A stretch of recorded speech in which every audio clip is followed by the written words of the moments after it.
বয়সটা শুনেন। বদরের ময়দানে এই পাশে কোরাইশ, এই পাশে মুসলমানেরা। বিশ্বনবী জালাময়ী ভাষণ দিলেন, তোমরা দেখতে পাচ্ছ এটা বদরের ময়দান না, এটা আল্লাহর জান্নাত, ওই জান্নাতের দিকে ছোট।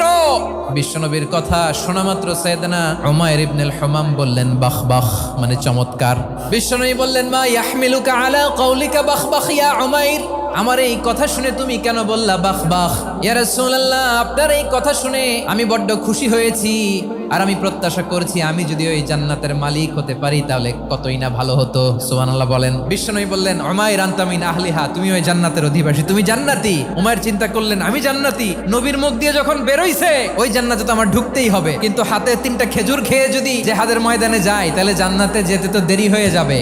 এই চিন্তা আসা মাত্রই খেজুর 3টাকে তিনি ছুঁড়ে মারলেন, তলোয়ার বের করে আল্লাহু আকবার বলে বদরের ময়দানে ঝাঁপিয়ে পড়লেন। আল্লাহর শত্রুদেরকে কচুকাটা করে এক পর্যায়ে শাহাদাতের সুধা পেয়ে নিজেও জান্নাতি হয়ে গেলেন। পড়েন সুবহানাল্লাহ।